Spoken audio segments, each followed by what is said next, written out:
오늘 본문은 신앙 공동체 내에서 다양한 그룹의 사람들에게 주는 교훈과 올바른 가르침과 행동에 대해 권면하는 내용입니다. 고대 지중해 세계에서 이전의 그리스도인들을 한 번도 보지 못했던 사람들이 이제 그리스도인들을 보게 된다면 그들은 과연 무엇을 생각하게 할까요? 그리스도인들은 특정 지역 신들을 포함하여 수많은 신들과 여신들을 숭배하는 희생제사 같은 일반적인 공공행사에 참여하기를 거부하며 새로운 방식으로 구성된 새로운 공동체에 속해 있었습니다. 그 구성원들은 함께 일삼았던 술 마시고 떠드는 일을 더 이상 하지 않았습니다. 황제를 향한 충성 맹세도 하지 않는다는 소문도 있다고 생각하는 사람들은 과연 이 그리스도인들은 어떤 사람들인가 하는 의구심도 들었을 것입니다. 그들은 정말 아무도 보지 않을 때 난잡한 파티를 여는 비밀 조직일까? 그들은 사회적인 골칫거리가 될까? 정치적으로 문제를 일으키지 않을까? 어쨌든 그들은 여러 면에서 그리스도인들을 거북한 사람들로 보았을 것입니다.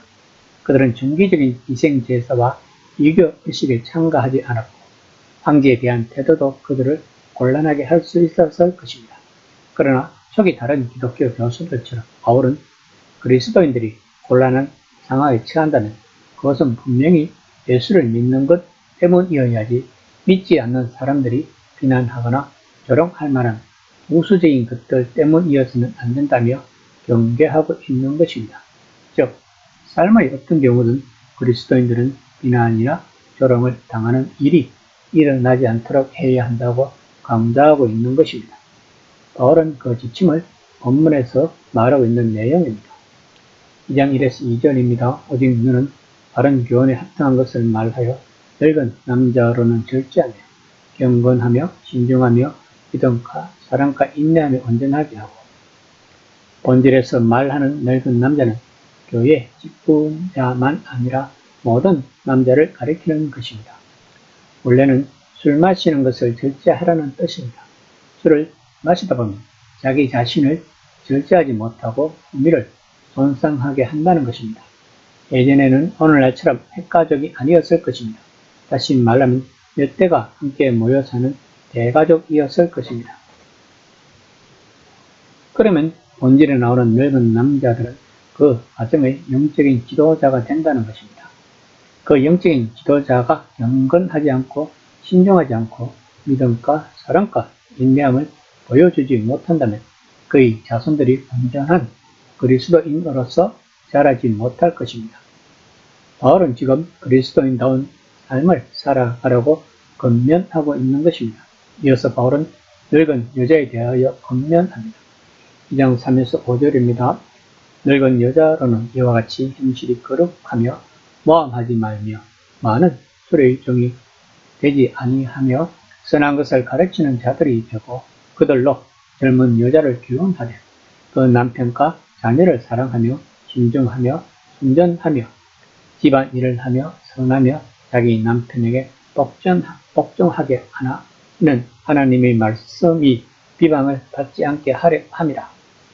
늙은 여자들 또한 거룩하게 살아가라고 권면합니다. 특히 모함을 하지 말고 술을 너무 많이 마시지 말라고 권면합니다. 그런데 그레데 지방은 다른 지방에 비해 여자들이 술을 많이 마시고 부끄러운 행동을 습관적으로 하고 있었음을 알 수 있습니다. 이렇게 한다면 신앙 공동체가 올바르게 성장할 수 없다고 바울은 강조하고 있는 것입니다. 특히나 여자들은 남편에게 복종하라고 하는 말은 오늘날 많은 여성들이 거북할 수도 있을 것입니다.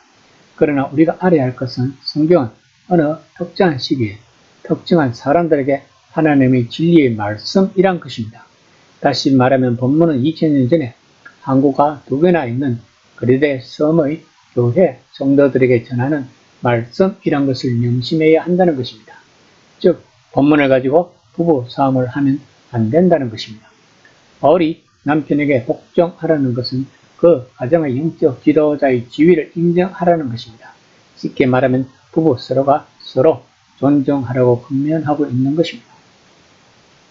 2장 6에서 8절입니다. 너는 이와 같이 젊은 남자들을 신중하도록 권면하되 범사에 내 자신이 선한 일을 본을 보이며 교훈에 부패하지 아니하고 단정함과 책망할 것이 없는 바른 말을 하게 하라. 이는 대적하는 자로 하여금 부끄러워 우리를 악하다 할 것이 없게 하려 함이라. 젊은 남자들은 성급하고 직선적으로 행동할 수 있기 때문에 매사에 신중하고 침착할 것을 권면합니다. 헬라인들은 교리 자체로 판단하지 않고 생활이나 행위를 교리의 본으로 삼는 경향이 있었다고 합니다. 그러므로 바울은 디도에게 먼저 타의 모범이 되라고 권면하고 있는 것입니다. 이 권면은 오늘날 목회자에게 꼭 필요한 권면일 것입니다. 이어서 바울은 종에 대해 권면합니다. 2장 9에서 10절입니다. 종들은 자기 상전들에게 범사에 순종하여 기쁘게 하고 거슬러 말하지 말며 훔치지 말고 오히려 모든 참된 진실성을 나타내게 하라. 이는 범사에 위구주 하나님의 교훈을 빛나게 하려 함이라. 우리는 그 당시 종들 즉 노예 제도에 대해 알아야 할 것입니다. 그 당시 노예는 오늘날 우리들이 일상생활에서 사용하는 가전제품처럼 꼭 필요한 존재였다고 합니다. 즉 노예 제도는 어쩔 수 없는 형식이었다는 것입니다. 노예 해방 또한 불과 몇백 년 전에 이루어지기 시작되었다는 것을 우리는 잘 알고 있을 것입니다. 그래도 초기 그리스도인들은 계속 그 제도의 악용에 반대하여 의의를 제기하며 그들이 할 수 있는 한도 안에서 그 제도에 맞서면서 일했다는 사실을 빌레몬서를 통해 분명히 보여주고 있는 것도 사실입니다. 그러나 본문의 핵심은 그리스도인이 된 종들이 자신을 법을 초월한 존재로 생각해서는 안 된다는 것입니다.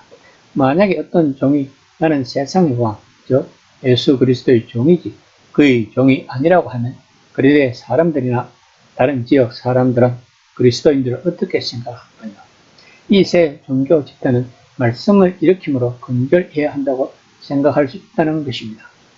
바울이 그런 것을 염두에 두고 종들에게 가르치라고 디도에게 권면하고 있는 것입니다. 다시 말하면 오늘 본문은 삶으로서 그리스도인들이 누구인지를 그리스도의 사람들에게 알리라고 바울이 디도에게 강조하고 있는 것입니다. 이 시간 나는 과연 그리스도인으로서의 삶을 잘 살아가고 있는지 한번 생각해 보는 시간이 되었으면 합니다.